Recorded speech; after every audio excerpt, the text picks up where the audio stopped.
According to reports out this weekend, President-elect Joe Biden is considering creating an Office of Climate Change right there in the White House.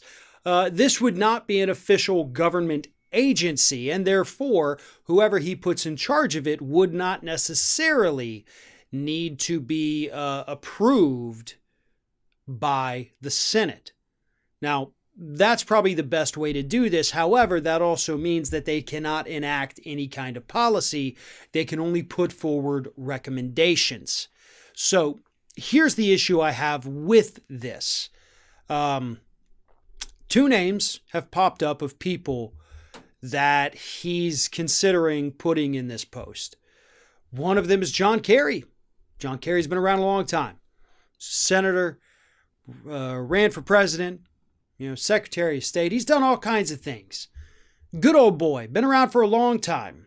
And that's why I have a problem with that. Climate change requires new ways of thinking. Fresh blood, young blood, maybe. Definitely not somebody who's spent the last 20 to 30 years in Washington, D.C. So let's get rid of him. And then the second name is even worse. The second name is John Podesta.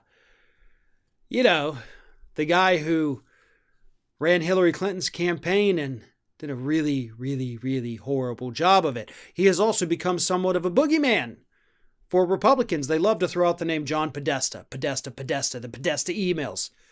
So if you put him in charge of anything, that is going to be poison for that particular position. But my biggest quarrel with these two men, who, by the way, they do have decent records on the issue of climate change. Don't get me wrong on that. Problem is, neither one of them is a scientist. And that's what we need. That is the kind of reassurance that this country needs, that you're taking this thing seriously. Don't put in a good old boy former presidential candidate from the Democratic Party. Don't put in your good old boy DNC loyalist John Podesta. Put in a damn scientist who says, I'm not swayed by politics left or right. I'm looking at data. Because that's the only thing that matters with this office. If you politicize it, it dies. That's the problem.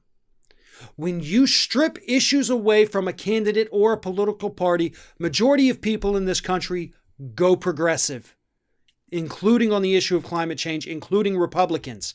So if you were to pick a scientist, Katherine Hayhoe, Michael Mann, my God, Neil deGrasse Tyson, if you have to, frickin' Bill Nye, who's not even a real scientist, by the way. But come on, put somebody in there that everybody knows is going to leave politics out of it. Somebody in there who is only going to propose policies and propose solutions based on the data, based on the science. And of course, this is going to be a whole office. So if you want to have your partisan people in there, put them in there so that they're the ones who say, okay, the scientists came up with what we need to do. We're the ones who are going to write it into policy and go out there and whip up the votes for it, because you will need that. You got to play the political game a little bit, and I understand that.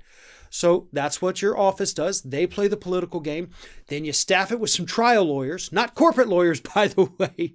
Trial lawyers, people who represent the people hurt by the corporations and their corporate pollution, so that they can help you craft the law in such a way that it's not going to get overturned by the courts. I just came up with that plan, by the way. Not hard. And it doesn't include putting any partisan hacks in there. Any of these, you get the job just because you've been around for so long, people. It, honest to God, is not that hard. If Biden does this correctly, it can be great. If he does it the way it's being talked about right now, I don't think it'll ever have a chance.